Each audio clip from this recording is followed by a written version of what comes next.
how you doing? Daniel Ruiz Tizon is available for Monday the 6th of July 2020 with me, Daniel Ruiz Tizon, episode 248. Hope you're all well, keeping on doing what you need to be doing to keep yourself going. In my case, it's simply coffee. Coming up to midday on Monday, and I had 2 glasses of coffee just after midnight to help me stay awake for my favourite radio show of the week, which I don't need to plug again. And inevitably I was awake for some time after that, up early this morning to crack on with things, another half a dozen glasses of coffee already, maybe more. I certainly think I'd hit half a dozen as I was prepping this week's regular show. My weekend plans to essentially do nothing except read and relax in preparation for the usual long weekdays at this machine, which I seem to be chained to, were derailed in spectacular fashion, more of which later. The easiest way for me, well, actually scratch that, because it's not going to be easy, but it's certainly going to be the most effective and the healthiest way to blast away the mental fog that I'm feeling today is simply going to be to go for a run once I record this. So hopefully in the park just after 1300 hours. It's going to be the easiest way in terms of it being the most effective way to liven myself up for the rest of the day. And it's going to be my 100th run on Strava. I'd probably done around 50 runs or more without Strava, and I had no real idea beyond the minutes that I was doing because I was wearing my wristwatch. I had no real idea of what I was running. And even with Strava, I think 30 or 40 runs on Strava with the old trainers, maybe more, maybe as many as 50. So I think I've done well. I remember my first run in the first week of June last year, the summer of 2019, a week that culminated, I think, in a major meltdown, which had repercussions for everything, but which also led to some stabilizing in my life, some much needed stabilizing or stabilization, however, whatever the right term is, whatever the right context is for that. I remember that there was a guy in briefs in the park. He might have actually bought his own deck chair, I'm thinking, and he was sunning himself and noticed me as I turned up, and he was looking on at my first run. I think he could tell that I was struggling.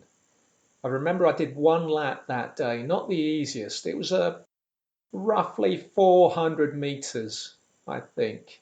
A big part of that, though, was uphill after the first bend, and I did 1 lap, and from about, say, 50 or so meters into that second bend, going uphill, I was absolutely wheezing. I remember I did 1 lap. That's all I did that day. I thought mentally that's enough to be starting with.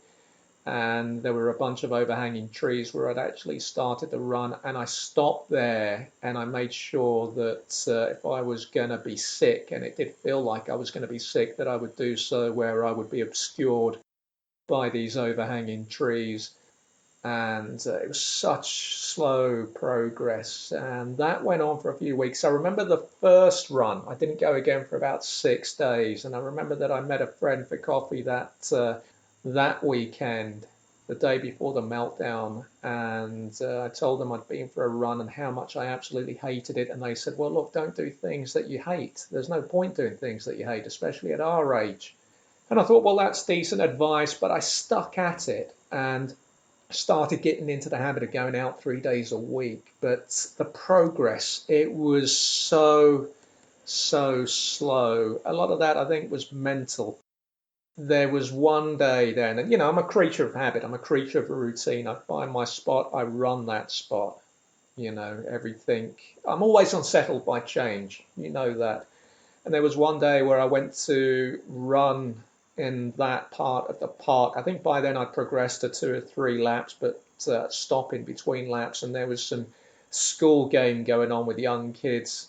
And I thought, well, I'm going to have to run the other circuit. I'm going to have to just go across this path and run around this cricket pitch. And then for the next few months, I was wedded to that cricket pitch because it was marked out and it was a more accurate representation, perhaps at 400 meters. Again, stopping between laps. And I remember, I think the second or third time that I went out there, there were kids playing cricket or rounders, whatever they were playing on that pitch. And I was feeling self-conscious. I'm not a big wearer of shorts, although I don't know if I mentioned that a couple of weeks ago I went out in shorts because it was so warm, and I'm feeling less self-conscious as I spend so much of my week now in shorts running. And this particular afternoon, where these kids were playing whatever they were playing on that pitch, I basically, rather than doing full laps, I was just doing half laps and feeling very self-conscious in the shorts, and also because it would have been clear that I wasn't very fit.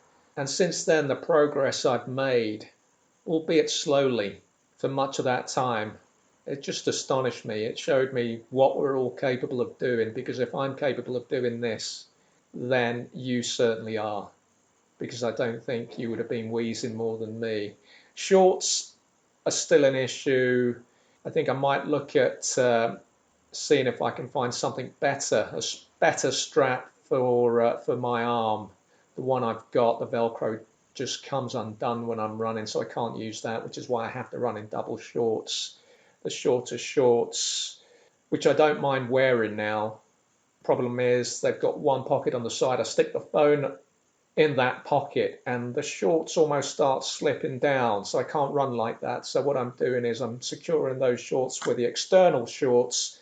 But again, I don't really like running with that herniated visual. I've got the other shorts underneath the exterior shorts, and they're just making me look like I've got a hernia when I'm running.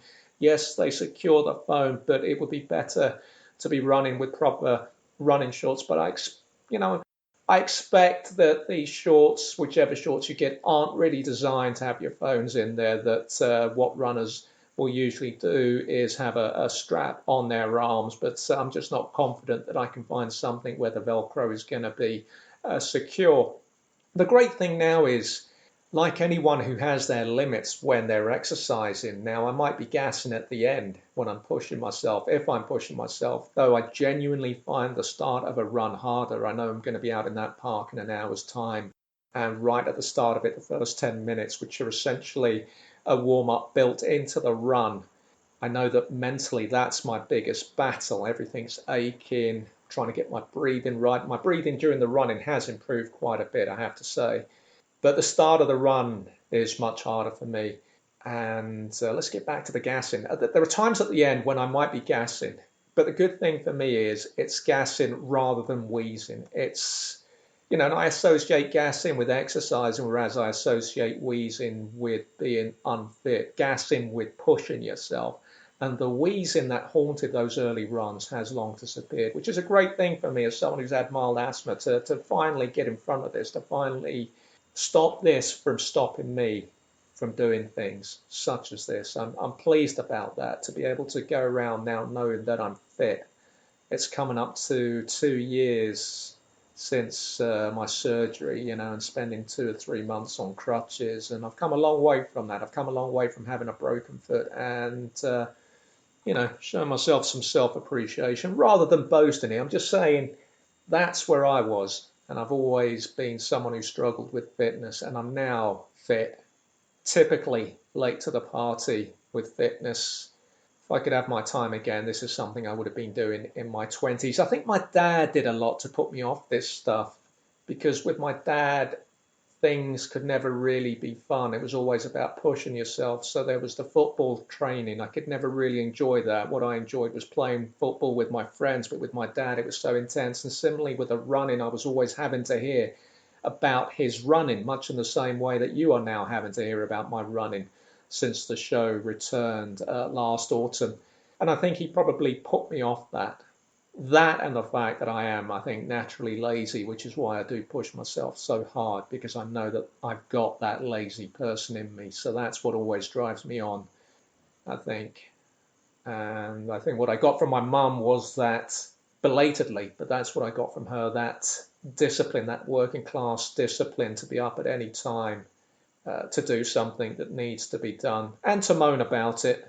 I don't think she moaned too much, but I certainly do moan about it. But I've got that discipline. If I'd had that discipline in my 20s, if I'd not reacted in a negative way to my dad constantly talking about his running and trying to get me to go running, because I do remember I made a few attempts in my 20s and I just found it so boring. I still find it boring, but that slipstream I mentioned in the Patron show last Thursday, that blue sky thinking that tends to come the afternoon after a run, that is what I really value. And then I think, okay, what else am I getting out of this? Well, the fitness, okay, that's great. That's a bonus. For me, what I'm really appreciative of is the way it gets my mind working in the way that it should be, in the way that I need it to work. And the fitness is a bonus. So I'm pleased about that. Just wish I could have been doing this about, 20 years ago, basically. Here in London, it's been a cold start to July. Might have been, again, in last Thursday's episode 247, the Patreon bonus episode, when I said that I woke up feeling really cold one night in my chest and back. I think in between shows 246 and 247, I had that experience one morning or one night. The temperature has definitely dropped. Makes it much easier to run, of course, but given the heavy toggage on the bed presently, I am concerned that I have been waking up feeling this level of cold. And I'm thinking, well, what's going to happen when you or I wake up like this come the winter, when the chances are it's just going to be normal flu that we have, but those symptoms, many of those symptoms are going to be the symptoms associated with a virus. So we're going to be paranoid. People are going to be paranoid that we might have something if you, unlike me, actually mix with people on a regular basis. So that's something we'll all have to contend with come the autumn. I do have 60 or 70 togs worth of bedding on the bed presently, so I am concerned that I've been waking up feeling this level of cold, having to add an extra top on, having to put tracksuit bottoms on and socks. I'm hoping for many, many reasons that we can get back to some normality in time so that I can prepare the flat for what is likely to be a long winter. Workmen that I need to get around for various little niggly repairs. Never mind the roof, the leaking roof, but, little repairs such as the kitchen sink, such as the tap in the kitchen that is just really annoying me, constantly dripping. Little things like that, which watching YouTube videos haven't been able to help me with.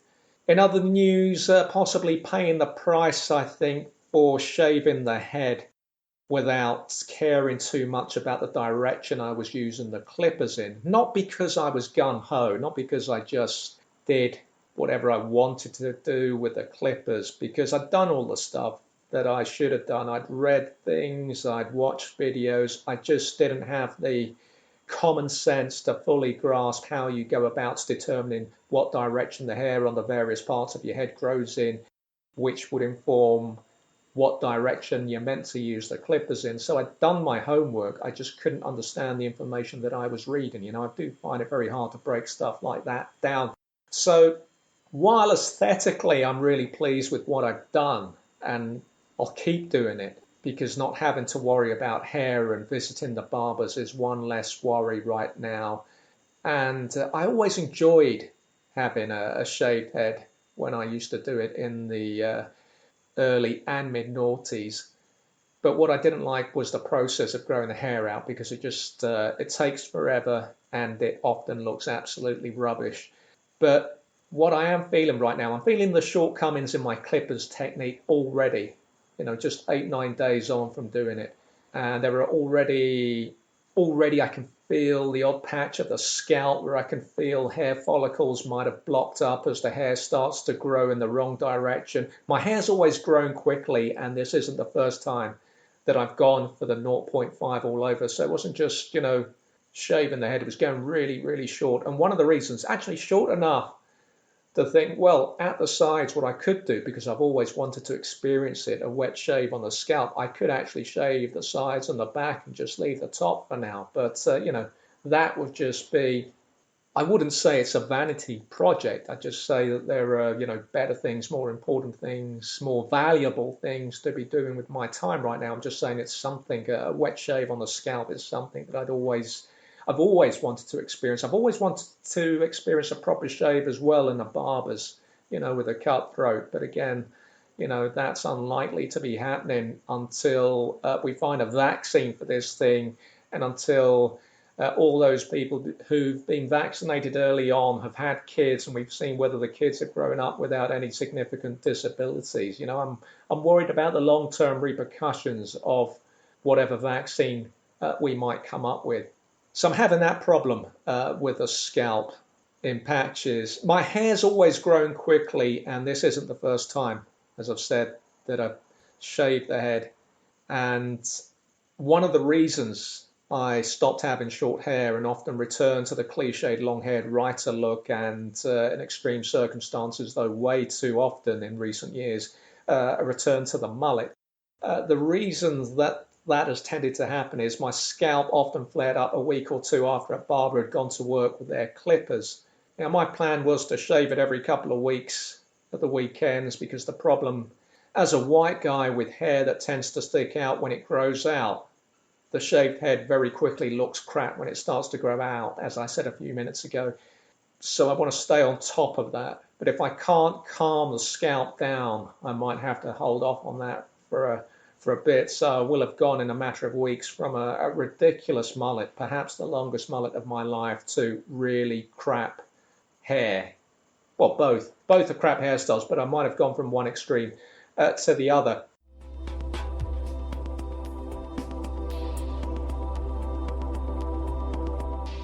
It was a tiring weekend. I had an audio assignment come in, I think on Friday or Saturday. I think it was Friday evening.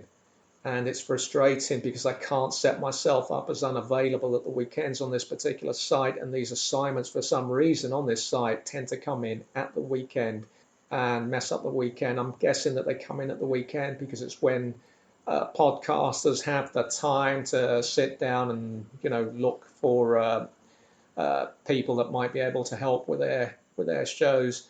The bonus was it's a good show. It was an enjoyable show to listen to, but it did mess up my Sunday. I spent 11 hours at the laptop, forcing the cancellation of the weekend Star Wars Champions League fixtures. My eyes were paying a real heavy price in the evenings. I mean, my eyes are just really, really bad now. And you're doing that thing where you're moaning about your eyes again, Dave? I am. Apologies for that.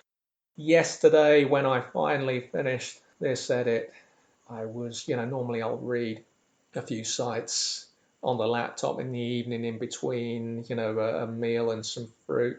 And this time I just thought, no, just turn the laptop off and just sit in front of the TV, have the football on in the background, just try and relax your eyes, just take your glasses off and try and look at the television, focus on the television, which is, 6 or 7 meters away from the sofa, and that will do your eyes some good.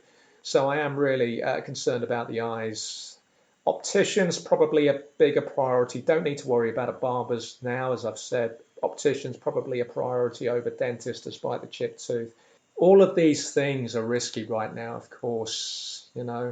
Dentists, barbers. You go to an optician's, you've got to, it all starts with a chin rest. You've got to put your chin in that rest. You've got to put your eyes against these lenses and do your eye test.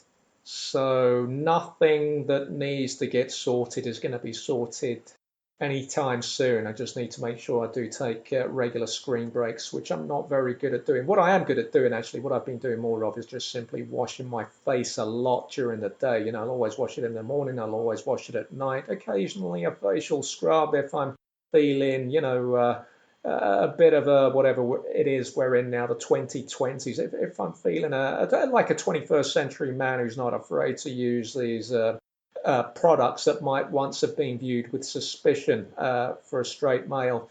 So what I'm doing during the day is I'm just chucking loads of water into my eyes to stop them from drying out. I don't think you tuned in to this show or downloaded this show rather to be listening to me talking about facial scrubs and washing my eyes out.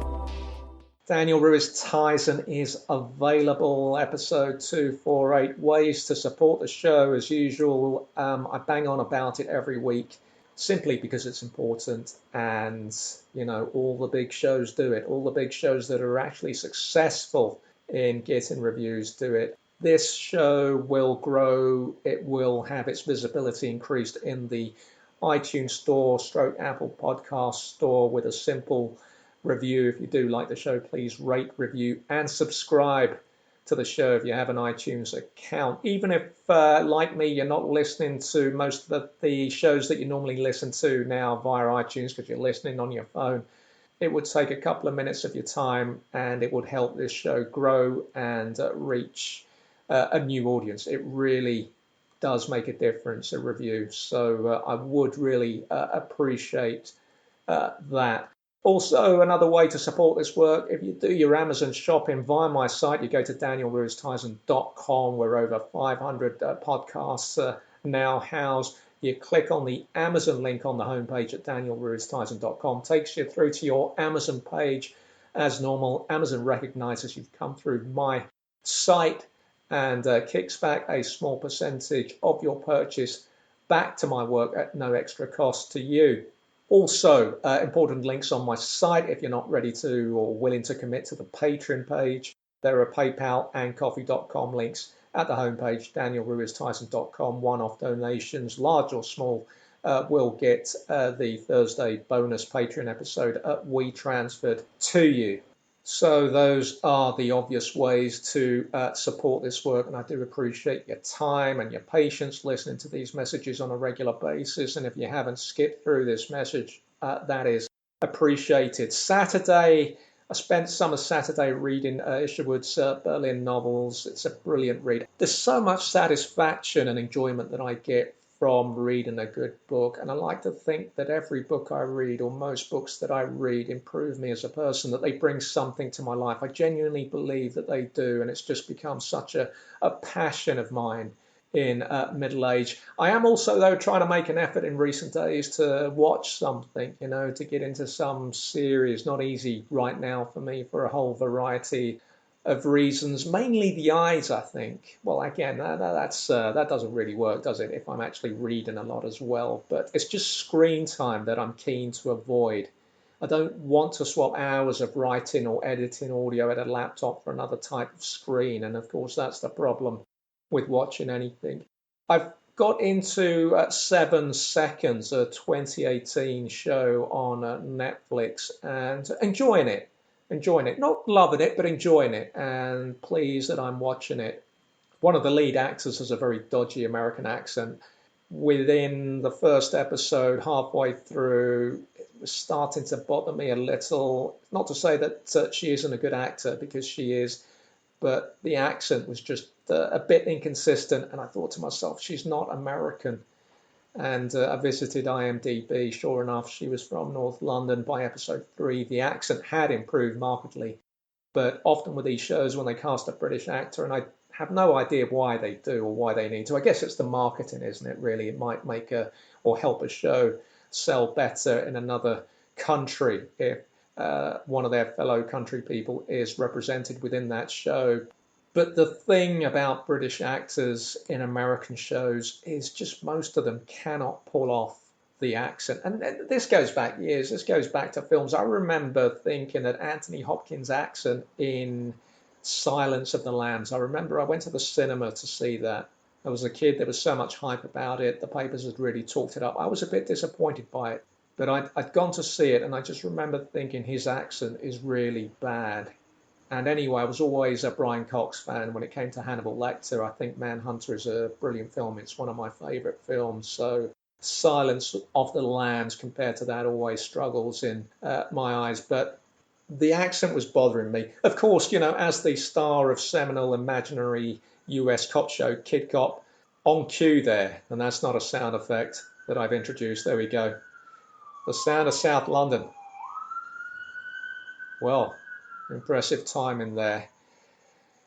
As I was saying, when I was starring in seminal US cop show Kid Cop, I like to think that my American accent, my New York accent to be more specific, was far more impressive than most of the accents that British actors are pulling off 3, 4 decades later. It's a decent show, 7 Seconds. I'm late to the party with this one, if there was a party for this one, that is, because the show's been out for a couple of years, and it was meant to be it was meant to be a returning anthology series, I think, but Netflix had cancelled it after 1 year, despite the Emmys garnered by Regina King, who I'm a fan of, though from what I've seen in this, she was much better in Southland, which is the most underrated cop show I've ever seen, really. If you want to get into a cop show, Southland is just an incredible cop show, all 5 series. Watch it from the beginning. It is a brilliant, brilliant show. And Netflix, anyway, going back to 7 Seconds, Netflix cancelled the show. It's now pitched as a limited series, which I suppose works. Some very good actors in this show. I can see some of the plots coming a mile off a bit, always disappointing. But there are some outstanding individual performances from what I've seen so far. The guy who plays this New York cop transferred to New Jersey in the series Fish, he, I think, is the guy who played a minister or pastor or whatever he played in Ozark. He's really good in this. Michael Mosley, that's his name. He's a really good cop in this. If I was going to remake Kid Cop, I think I'd have him in the series. He's really impressed me. There's Bo Knapp, who plays Jablonski, who's got a very distinctive jawline that lends itself to playing a very intense character. And the young male actor, this guy, Bo Knapp, who's playing this intense cop, Jablonski, who's at the heart of the story. He is very good. I checked him out on IMDb, and he was born on the 17th of April, 1989, which is significant to me for the following reason. Picture the scene. I was still a month away from shaving for the first time at this particular point in my life. I'm trying to remember what day it was. I can't remember. I think it might have been a Monday, and I was playing Star Wars football in the afternoon. I'd quit sixth form college, wasn't enjoying sixth form college, and I was playing Star Wars football. My sibling turned up with one of her friends as a cup game was going into extra time, and it was just humiliating. I couldn't pack the action figures away. And also, as I was caught playing this game, things got a bit complicated. To be fair to my sibling's friend, her friend didn't really bat an eyelid. Maybe she'd been told that I was still playing Star Wars football, I don't know. But things did get complicated. I claimed, despite the clear evidence that a game was underway, that I was actually in the process of carrying out an inventory as I was selling the figures, because I'd outgrown them, at which point my sibling's friend said she might be able to hook me up with someone she knew who'd be interested in buying them off me. I suddenly got very worried. I thought to myself, am I going to lose the Star Wars action figures now? Because I was only a few months on from my dad giving away my entire collection of Sabucha. A massive, massive regret for me. 200 teams gone just before Christmas 1988. I never forgot that 17th of April 1989 afternoon, that Star Wars Cup game being interrupted in the way that it was. At that age, even though I couldn't get a girlfriend, you're interested in girls, and this girl comes over and she sees me playing with Star Wars action figures. Also, that week was the week, and you'll probably switch off or want to skip through the next couple of minutes if you're not into football, or 30 seconds. I'll try and limit it. That was the week that Milan announced themselves to European football as a whole with a stunning performance from Arrigo Sacchi's side as they beat Real Madrid 5-0 in the semi-final first leg of that year's European Cup. I remember watching the highlights with my dad on Sports Night on BBC One. My dad was a Barcelona man, but generally very patriotic as a whole, so he was from the south. Regardless of where they are in Spain, they always have a second team, Madrid or Barcelona, with allegiance to their local team as well. My dad's second team was Barcelona. Might have been his first team, actually, I think, to be honest. But he wouldn't have impressed the Catalans because essentially my dad was a very patriotic Spaniard. Although, he didn't do that whole king and country thing. So he was patriotic but a Republican at heart. And he was hoping that Madrid, who had their best side in years, including the stunning Mexican Hugo Sanchez, no one could pull off a bicycle kick like Hugo Sanchez. My dad was hoping they'd make it to the final that year, and he was stunned to see an Italian team not playing its usual cagey football. Let's get back to 7 seconds now. Who else is in the cast? David Lyons, this Aussie actor, puts in an impressively menacing performance as D'Angelo, who runs this corrupt team of detectives. I don't know if you can hear the vibrations here, but my mic is wobbling. It's the traffic on this road is absolutely awful. It's what is it? It's about 12:32 hours. Cars are definitely back with a vengeance on this road anyway. Where was I? D'Angelo, David Lyons, the actor playing D'Angelo, runs this corrupt team of detectives that the rookie Jablonski has joined. And David Lyons has grown a very dated goatee for this. You know, I think they call it the disc goatee all around the mouth, which by 1998 was dated. You know, 1998, I watched, I think it was Before Sunrise with Ethan Hawke and was it Julia Delphi? And Ethan Hawke introduced me to the split goatee where you separate the tash and the beard. And from then on, I never did that full goatee. But this guy, David Lyons, the goatee works. You know, it just suggests a man who doesn't really care about how his goatee is perceived. He's got more things to worry about. His performance actually reminds me of Nick Nolte's searing performance in one of my favourite cop films ever, Q&A, a Sidney Lumet film from 1990. Nolte was a corrupt cop in that, really, really sleazy. And the film also featured Armand Asante, a very underrated actor who sports an unusual and superb beard in that, which I think I've talked on a previous episode. Long ago, I've talked about that beard. It's a very, very distinctive beard, and it's one of the great film beards, I think, and it's a brilliant performance from him, taken, elevated to a greater level, I think, simply by the beard. That's what David Lyons' performance reminds me a bit of Q&A. Talking of films, and I'm not a big film guy, I wish I was. It's a better industry for a writer than television, I think, in terms of opportunities and appreciating writers.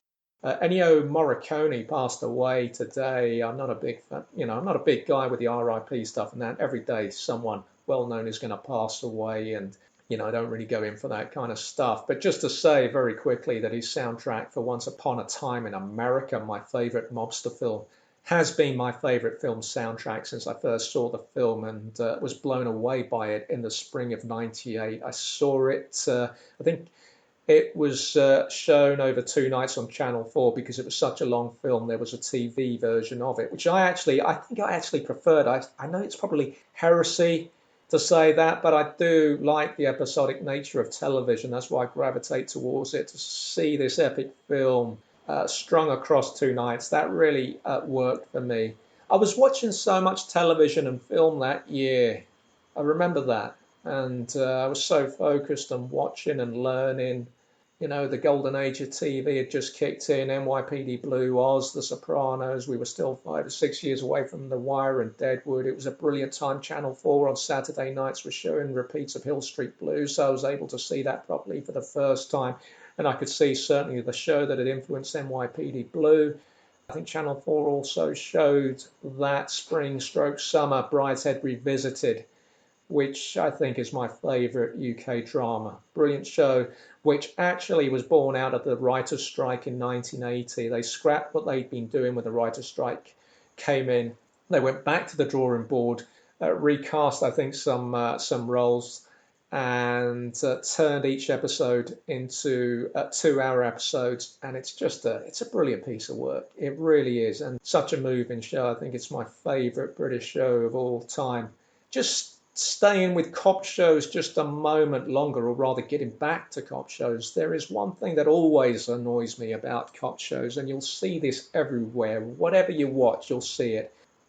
From any episode of your standard Law and Order franchise shows, there will always be a scene where a cop goes to speak to a witness or a person of interest, and the person they're talking to, let's say they're working in a factory or a garage or a shop, the police turn up, and this person will just carry on working and talking, often with their back turned to the cop. That just doesn't happen in real life.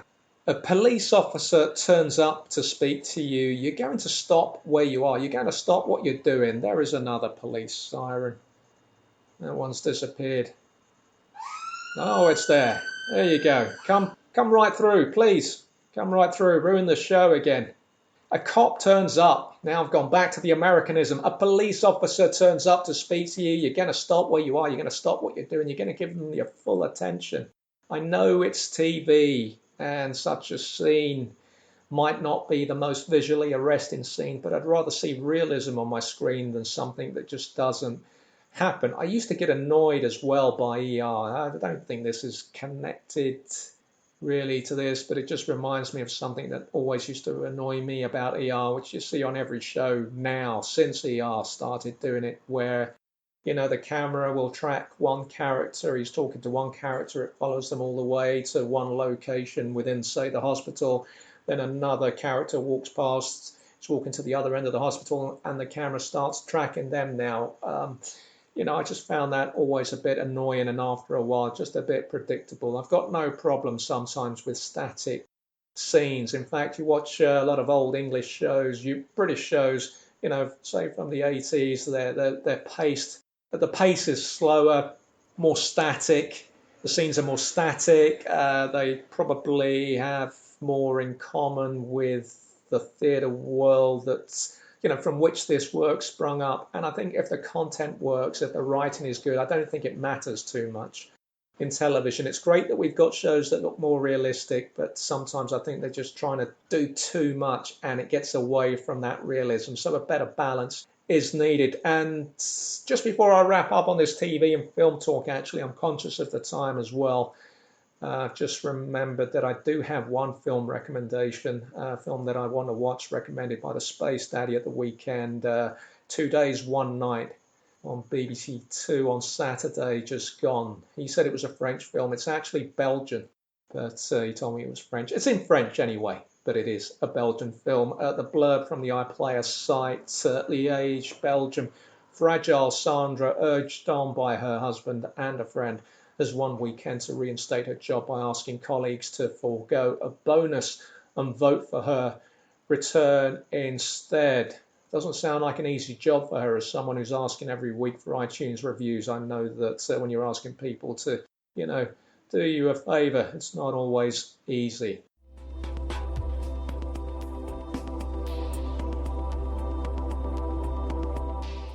You're listening to episode 248 of Daniel Ruiz Tizon is available. Sweating the small stuff Mondays and Thursdays.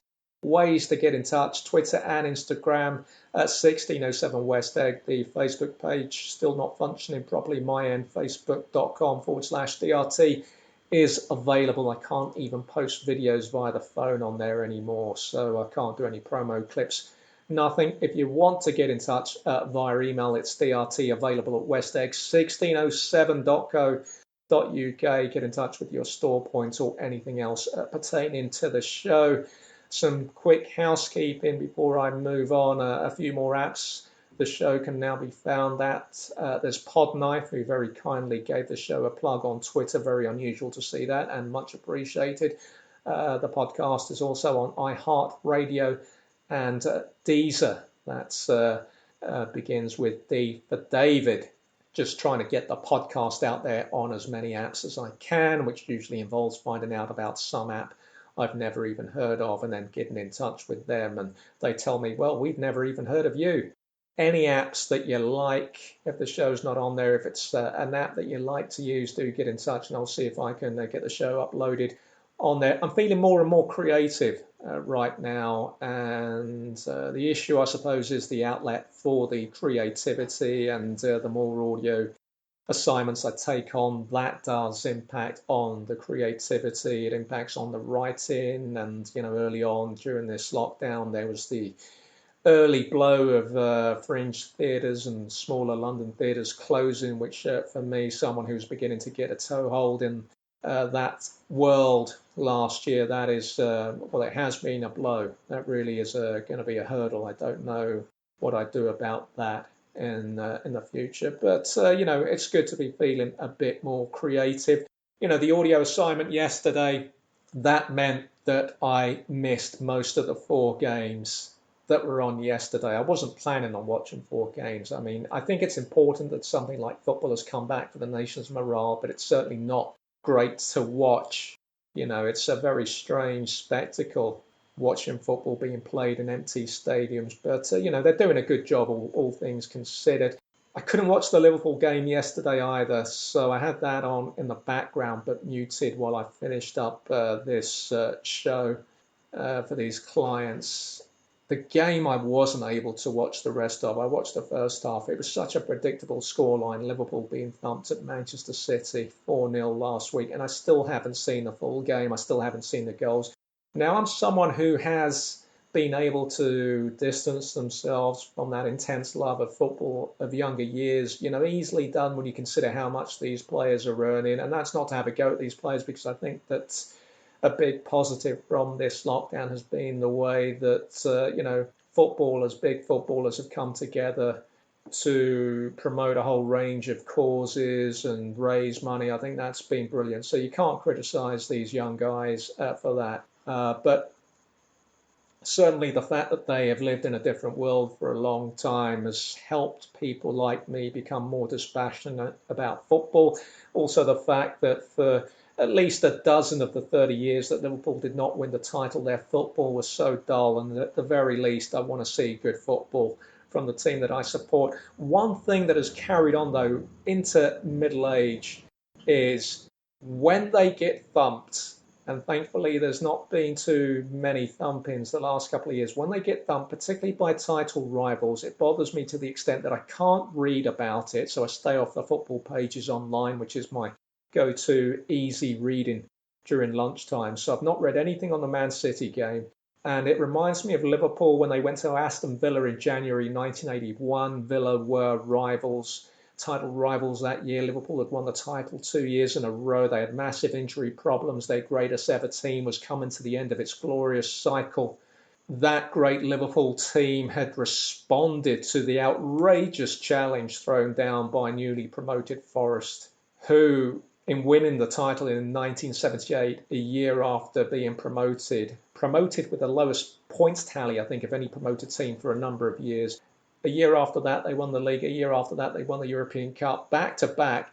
They won a second European Cup, that is to say, the following year in 1980. That's the greatest story in football. The fact that Forest did all that whilst competing against the greatest Liverpool team of any era just makes that all the more remarkable. And that Liverpool team in 81 was coming to the end of its glorious cycle, and they got on top of Forest again. And Forest were in a slow decline, but so was that Liverpool team. They went to Villa Park, January 81. Match of the day that year was on a Sunday afternoons. Snatch of the day, it was called, I think, when Michael Grade was working for LWT and managed to get the big match to win the rights to show the games on Saturday nights. And the big match, I actually preferred it on Saturday nights. It was my favourite football show of Saturday nights. To this day, better than Match of the Day. Liverpool-Villa game was on Match of the Day on the Sunday afternoon. Liverpool had lost 2-0.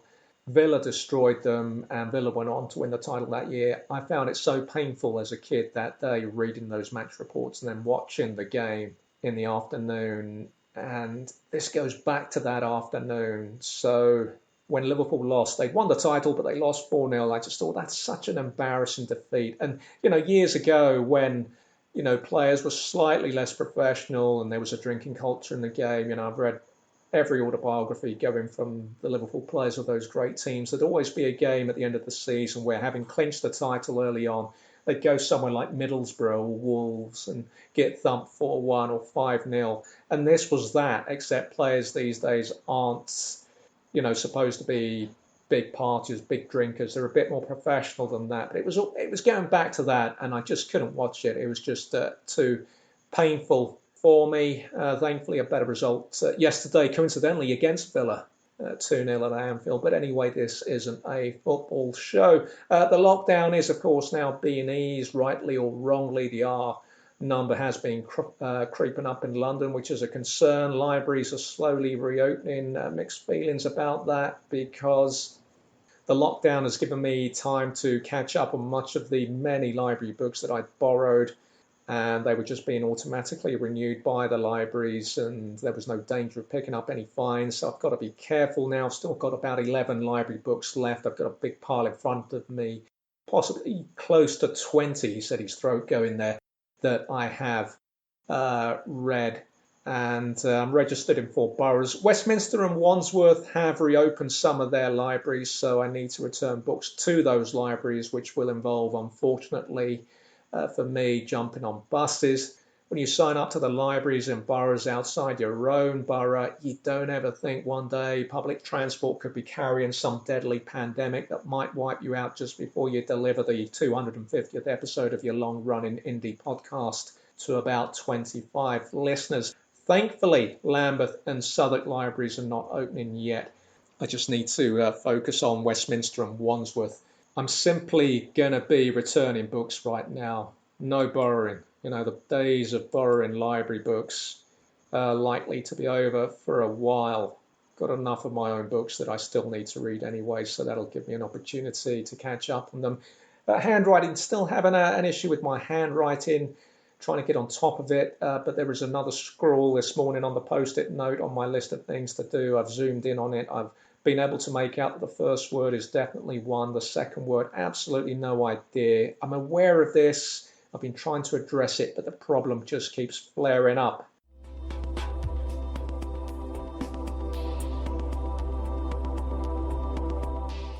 You're listening to Daniel Ruiz Tizon is available, episode 248. Mondays and Thursdays, join me and my dodgy throat as I sweat the small stuff. Do please, if you enjoy the show, it is a bargain. Support the show at patreon.com/DRT, available for just $7 a month. I don't think there are many better Patreon deals out there. I really don't. You're getting a bonus episode every Thursday at the moment. I've kept it to a single tier. I've kept it simple. And $7 a month, you're getting an extra show every week. It is a great way to support an indie podcast that is never going to be able to attempt to sell you mattresses. Let's round up this week's regular episode with my latest Nectar Points update. Getting very hungry right now, but got to go for this run. Got to make sure I warm up properly as well. I think I'm going to limit it to 2 laps without the extensive warm-up beforehand. I don't really like having lunch after 1400 hours. I need to stick to my routine, like one of these autistic people. Take me away from my routine, I'm in trouble. Okay, the store points. First, the Friday trip to Lidl. That saw me back in the Brixton store this week. External queue for the first time in a while. Normally have to do the external queue in Stockwell, but that had eased off in the Brixton store the last few weeks. Not so on Friday afternoon. The Pistons were, I'm pleased to say, better behaved on Friday afternoon. In fact, that's the best I've seen them behave in the months that I have been going in there during the lockdown. I did hear a couple of Pistons mention that Henry would be back this week. Just a quick recap, Henry was the Piston who was reported after some bust up with a customer 2 or 3 weeks ago, and she managed to get his name from a couple of cashiers. She was stubborn, she wouldn't leave the store, whatever Henry had done.